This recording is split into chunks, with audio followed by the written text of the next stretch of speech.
I thought I was choosing the safe option, a reliable man who wouldn't break my heart.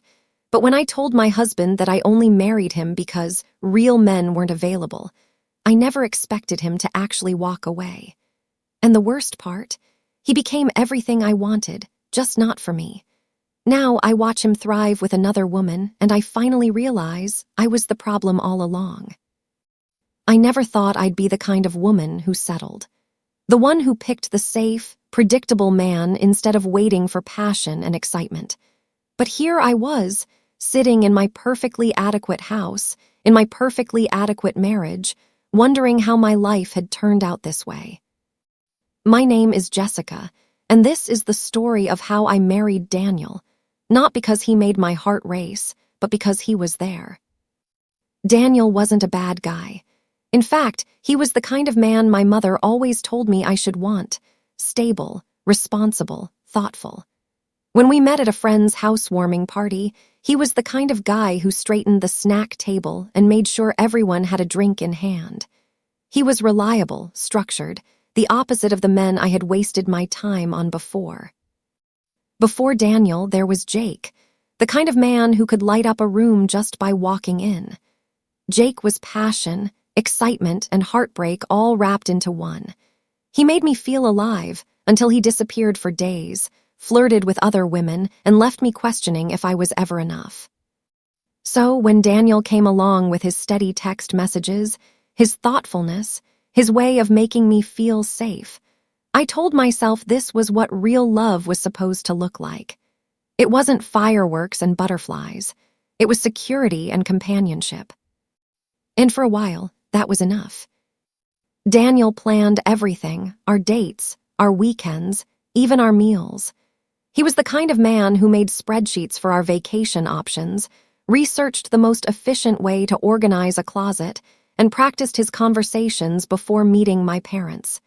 He was meticulous, careful, and considerate. But he wasn't exciting. I convinced myself that marriage would change things, that somehow Daniel would become more assertive, more confident, more masculine. I wanted him to grab me and kiss me without planning it first. I wanted him to take charge, to surprise me, to make my heart race the way Jake once did. But Daniel was Daniel. And I was starting to realize that I had married a man I didn't respect. The little things started to eat away at me. At first, I ignored them. After all, Daniel was good to me. He never forgot an anniversary, never raised his voice, never made me doubt his loyalty. But that was just it. He was too good. There was no fire, no unpredictability, no spark that made me feel like I was with a real man. He asked for my opinion on everything. What should we eat for dinner? What color should our new bedsheets be? Should he buy new shoes now or wait for a sale? It wasn't that I didn't appreciate being included, but God, did he ever make a decision on his own? It got worse when we ran into Jake at the grocery store. There he was, messy-haired, confident, grinning like he hadn't aged a day. He leaned against his shopping cart like he owned the place, and the moment he saw me, he smirked. That same damn smirk that used to drive me crazy. "Jessica," he said smoothly, "wow, you look good." I felt my stomach flip, a reaction I hadn't had in years. Before I could say anything, Daniel appeared at my side, holding a box of cereal like it was a contract he needed my signature on. "Hey, babe," he said, completely oblivious to the tension in the air. "Do you think we should get the organic brand or the regular one? The organic one has better fiber content, but it's a little pricier." Jake raised an eyebrow, looking between us like he was piecing together a joke he didn't even need to say out loud. I forced a smile. "Whatever you think is best, Daniel." He mused, flipping the box over to scan the nutritional facts. I wanted to die. Jake let out a low chuckle, shaking his head. "Well, it was good seeing you, Jess. Hope life's treating you well." Then he winked at me, an actual damn wink, and walked away. I barely heard Daniel muttering about fiber as I watched Jake disappear down the aisle, a gnawing feeling settling in my gut. That night, as Daniel methodically washed the dishes and talked about the most efficient way to stack them, I realized something. I was embarrassed by my own husband. And he had no idea. It didn't stop there. At a friend's barbecue the next weekend, it got even worse. Daniel had volunteered to man the grill, and I should have known it would be a disaster. He had spent the entire morning watching YouTube videos about optimal grilling techniques. And of course, he had brought his own fancy digital thermometer, the kind that connected to his phone, because heaven forbid a burger be 1 degree under temperature. The moment he started hovering over the grill, constantly checking his phone and muttering about heat distribution, my stomach twisted. I could feel the second-hand embarrassment radiating off the other guests. And then Mike, our friend's husband, had enough. A big, confident guy with a beer in hand, he just walked over and took the tongs right out of Daniel's hand. "Relax, man," Mike said with a chuckle. "It's just a barbecue." Daniel hesitated. Then, to my absolute horror, he pulled out his phone and started taking notes on Mike's technique. I wanted to sink into the ground. I caught the look the other wives gave me, not mean, just pitying. And somehow that was worse. When we got home that night, Daniel was completely oblivious to how humiliated I had felt. He was actually excited. "Mike really knows his stuff," he said, scrolling through his notes. "I'm thinking about getting a new set of grilling tools. If we optimize the heat zones, I think we could really step up our cookouts."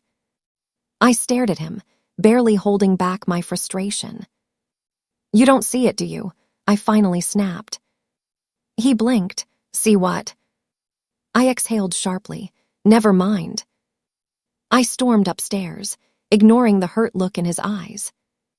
But I knew something had changed. I wasn't just frustrated anymore. I was resentful. And that was the beginning of the end.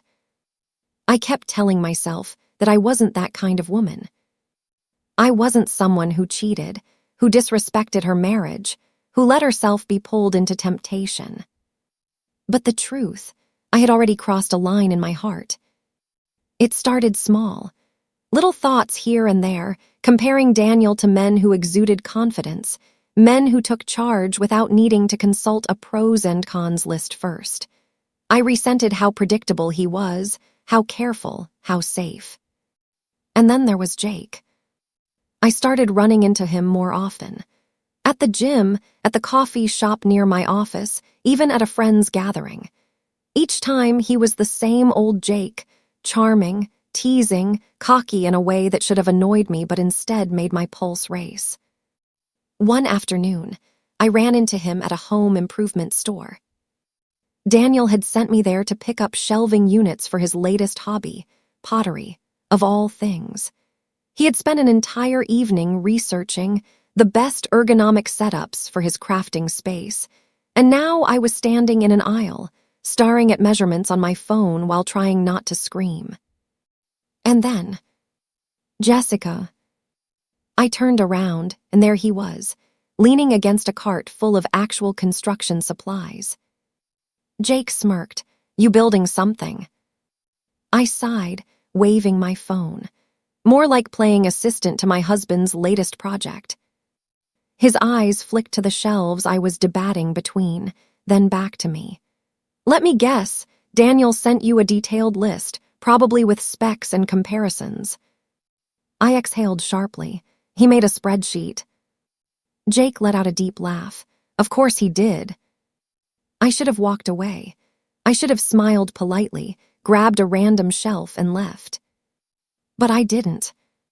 We talked, we laughed, and for the first time in years, I felt like I wasn't being handled. I was being wanted.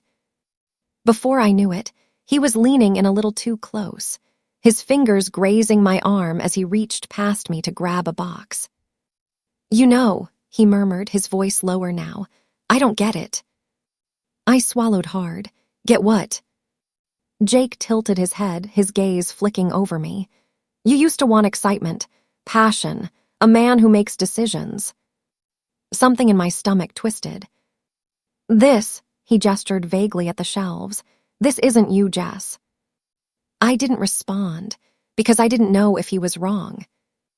When I got home, Daniel greeted me with a kiss on the cheek and a cheerful, "Did you get the right shelving units?" I muttered a response and went upstairs, my heart still pounding. That night, I lay in bed next to my husband, his breathing slow and steady, his body warm beside mine. And all I could think about was how Jake's touch had sent shivers down my spine. The moment I crossed the line. It happened a week later. Daniel was out of town for a work conference. It was the first time in years that I had the house to myself, and I had every intention of enjoying it until my phone buzzed. "Jake drinks tonight." I hesitated. I should have said no. I knew I should have said no. Instead, I typed back, "Where?" The bar was dimly lit, filled with the low hum of conversation and the scent of whiskey. When I walked in, Jake was already there, a confident smirk playing on his lips. "Didn't think you'd come," he said as I slid onto the bar stool beside him. "Neither did I admitted. We talked, we laughed, and with every passing drink, every lingering glance, I felt myself slipping further into dangerous territory. Then came the moment I would regret forever. Jake leaned in, his fingers tracing a slow, lazy circle on the rim of his glass. "You ever think about what would have happened if we had ended up together?" I should have lied. Instead, I whispered, "Yeah." The air between us shifted. "Me too," he murmured.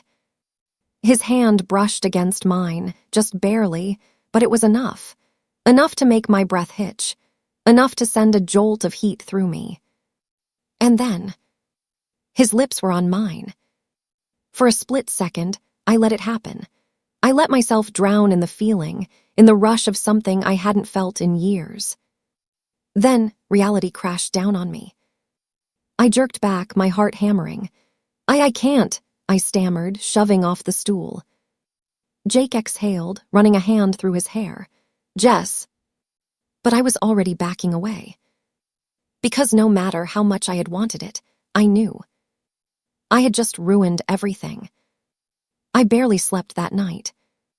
I kept replaying the kiss over and over, the way my body had responded before my brain had a chance to stop me. The way Jake's lips had lingered just long enough to make me crave more. I had crossed a line. And the worst part, I wasn't sure if I regretted it because it was wrong or because I'd had to stop. The next morning, I woke up feeling nauseous. I stared at my phone for what felt like hours, waiting for a message from Jake, but nothing came. Maybe he realized what a mistake it was, too. Maybe he wasn't as interested in what could have been as I had let myself believe. But it didn't matter, because the real problem was Jake. It was Daniel. I was still his wife, and he had no idea that, in my mind, I had already left him. The moment of truth. Daniel came home that evening, exhausted but smiling. "Hey, babe," he said, setting his suitcase down before pulling me into a hug. "Missed you." I stiffened in his arms. Missed me. If only he knew where I had been, what I had done, what I had almost done. He pulled back, frowning. "You okay?" I forced a smile. "Yeah, just tired." I told myself that was it, that I could bury this, that I could pretend nothing happened. But fate had other plans. That night, Daniel decided to cook us dinner, something simple, just pasta and a salad. I sat at the kitchen island, watching as he methodically chopped vegetables, measuring everything with his usual precision. And then, casually, he said the words that would unravel everything. "So, I ran into Mike at the airport. He said you looked really cozy with Jake the other night." My blood turned to ice. I gripped the edge of the counter. "What?" Daniel turned, his expression unreadable. "He and his wife were at the bar, Jess. They saw you." My mouth went dry. I tried to play it off. It was nothing, just drinks. We were catching up. Daniel nodded slowly, then went back to chopping. That's what I told him, too. I let out a breath I hadn't realized I was holding. Maybe, just maybe, I could get out of this. But then he set the knife down and looked at me. Except now I'm wondering if that was a lie. My stomach twisted. What exactly happened that night? He asked, his voice even, too even. I could have lied. I could have insisted it was nothing, that Mike was exaggerating. But the way Daniel was looking at me, I knew he wouldn't believe me. And honestly, I was tired.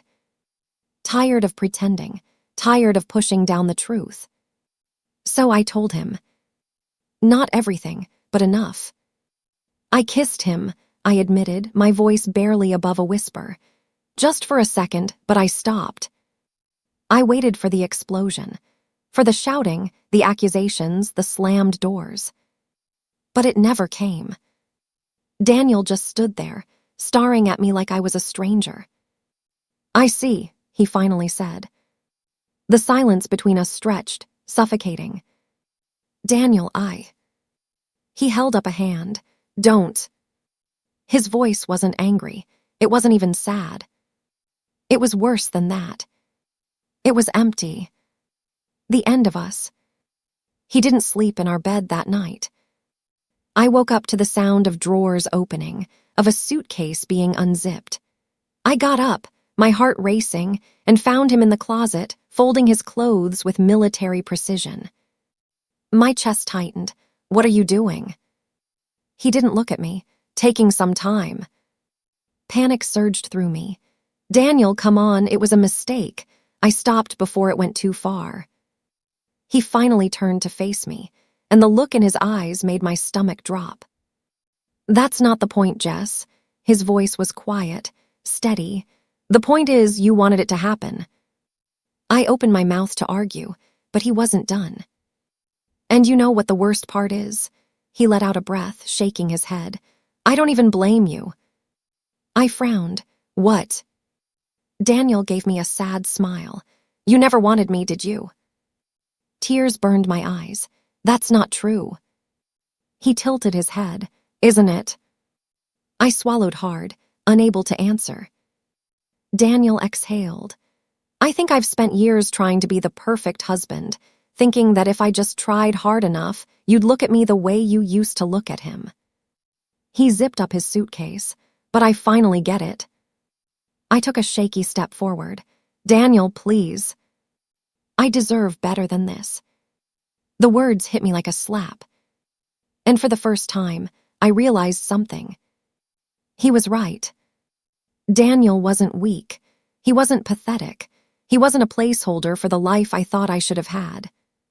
He was a good man, and I had spent our entire marriage making him feel like he wasn't enough. And now he was walking away. The aftermath. Days passed, then weeks. Daniel didn't come back. I tried calling, texting, but all I got were polite, distant responses about logistics. He stayed with his brother for a while, then moved into his own apartment. And then I saw it, his first social media post since leaving. A picture of him, smiling, standing in front of a rock-climbing wall. His caption, pushing myself in ways I never thought I could. No more overthinking, just doing. I stared at it, realizing something gut-wrenching. Daniel was moving on. And he was becoming the man I had always wanted him to be, just not for me. A final realization. A few months later, I saw him again. At a coffee shop, with her. She was pretty, not in a flashy way, but in a soft, effortless way. Paint on her fingertips, hair tied in a loose bun, laughing at something Daniel had said. And the way he looked at her. It was the way I had wanted him to look at me. He spotted me. For a moment our eyes met. And then he smiled, not nervously, not apologetically, just content. Hey, Jessica, he said, as if we were just old friends. I forced a smile. "Hey, Daniel." His girlfriend touched his arm, whispering something, and he turned his attention back to her. And just like that, I knew. Daniel had finally become a real man. I just wasn't the woman he had been waiting for. I thought I'd be okay. I told myself that Daniel just needed space, that after some time apart, he'd come back, ready to fix things. After all, that's what he did. He fixed things. But this time, I had broken something beyond repair. The first week after he left, I barely left the house. Our home, the one he had meticulously organized, where everything had its place, felt cold, empty. His side of the bed remained untouched. The closet looked half empty without his perfectly arranged shirts and color-coded ties. I should have felt relieved. This was what I wanted, right? But I didn't feel free. I felt alone, trying to move on. I did what people do after a breakup. I went out more, spent time with friends, tried to remind myself what it was like to be fun again. One night, my friends dragged me to a bar, insisting I needed to let loose. I let them dress me up, put on my best smile, and pretended I wasn't aching inside. And that's when I saw him. Jake. He was exactly the same. Charming, confident, a beer in one hand, a smirk on his lips as he chatted up a blonde at the bar. I should have been excited to see him. This was my chance, right? But as I watched him, something clicked. I wasn't excited. I wasn't nervous. I wasn't even jealous. I was just tired. Because Jake was predictable. And for the first time, I realized that was never the problem with Daniel. I had spent our whole marriage resenting his predictability, his structure, his careful planning. But the truth was, Daniel never stopped trying. He cared about me, about our life, about making me happy. Jake, he didn't care about anything. He had always been a fantasy, a fleeting thrill, someone who made me feel wanted but never safe. And I had thrown away a good man for the idea of a life that never really existed. Seeing him again. Weeks passed, then months. And then, one day, I ran into Daniel. It wasn't planned. I had gone to the farmer's market to pick up some overpriced organic tomatoes, and there he was, standing by a pottery stall, laughing. And he wasn't alone. She was with him. Her name was Emily. I found that out later. She was an artist, the kind of woman who would paint under her nails and a carefree smile. She was soft in a way I had never been, effortless in a way I had never allowed myself to be. And Daniel. He looked different. Relaxed, confident, like he had finally let go of the weight he had carried for so long. I watched as she playfully nudged him, teasing him about something, and instead of nervously laughing or explaining himself, like he would have done with me, he just smiled and pulled her close. He spotted me then. Our eyes met across the crowd. And for the first time since the night he left, I saw it. He wasn't waiting for me anymore. I gave him a small nod, and he returned it, polite but distant. No anger, no resentment, just quiet acceptance. And somehow, that hurt more than anything. Realizing the truth. I spent the rest of the day in a daze. I kept thinking about all the times I had belittled him. All the times I had rolled my eyes at his careful planning, his thoughtfulness, his endless efforts to make me happy. Daniel had never been the problem. I was. I had spent years trying to change him, to mold him into someone he was. I wanted him to be dominant, aggressive, confident, but only because I thought that's what a real man was supposed to be. But Daniel was a real man. He was kind, thoughtful, patient, and I had thrown it all away. And now he had someone who actually saw him for who he was, someone who loved him as he was, not as a project to fix or a placeholder until something better came along. And me. I was left with nothing. A final regret. I ran into one of our mutual friends not long after that. We sat down for coffee, and eventually the conversation drifted to Daniel. "He's doing really well," she said, stirring her drink. "He and Emily are great together. It's different, you know. He just is with her. No overthinking, no trying too hard. He just seems happy." I forced a smile. "That's good." She hesitated, then said, "You know, for a long time I thought he was weak." I frowned. "What do you mean?" She shrugged. "I used to think he let you walk all over him, that he was too soft, too eager to please. But now, I realize he wasn't weak. He just loved you enough to try, until he couldn't anymore." The words hit me like a punch to the gut. I sat there, nodding, pretending I wasn't falling apart inside. But deep down I knew.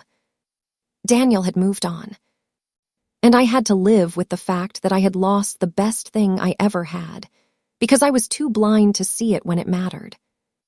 I used to think I knew what I wanted. I wanted excitement, passion, a man who made decisions without asking for my opinion first, someone who could sweep me off my feet without overthinking every little detail. I thought Daniel wasn't enough. But now, sitting alone in the house we once shared, I realized something painful. Daniel was never the problem. He wasn't weak, he was kind. He wasn't passive, he was thoughtful. He wasn't lacking confidence. He just never felt the need to prove himself to the world in the ways I thought a real man should. And I had broken him down, piece by piece, until there was nothing left for him to give. Now he was thriving. He had found someone who saw him, who valued him for who he was instead of trying to mold him into something else. And me. I was left to sit with the weight of my choices. What I learned. For a long time, I blamed Daniel for my unhappiness. I told myself that if he had been more, if he had just changed a little, then maybe I would have loved him the way he deserved. But love isn't about changing someone. It's about accepting them. Daniel wasn't perfect, but neither was I, and the worst part, I never even gave him the chance to be himself. I spent so much time waiting for him to man up, to be bolder, stronger, more of something that I thought he lacked. But now I see it clearly. A real man isn't measured by how aggressive or dominant he is. A real man is someone who loves deeply, who listens, who cares. A real man is someone like Daniel. And I lost him. The final goodbye. Months later, I saw him one last time. It was at a wedding, one of our mutual friends. I knew he'd be there, but I wasn't prepared for how it would feel to see him again. He looked different, lighter, happier, confident in a way I had never seen before. And Emily was right beside him. She fit into his world effortlessly, laughing at his jokes, holding his hand without hesitation. She wasn't trying to change him, she was celebrating him.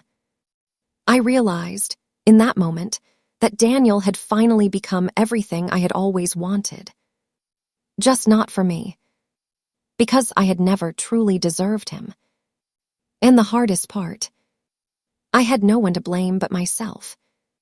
What do you think? Was I justified in feeling the way I did, or did I throw away something truly valuable?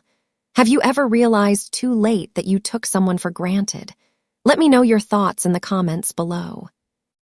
And if you love stories that make you think, don't forget to like, subscribe, and hit that notification bell. You won't believe what happens in our next story. Stay tuned.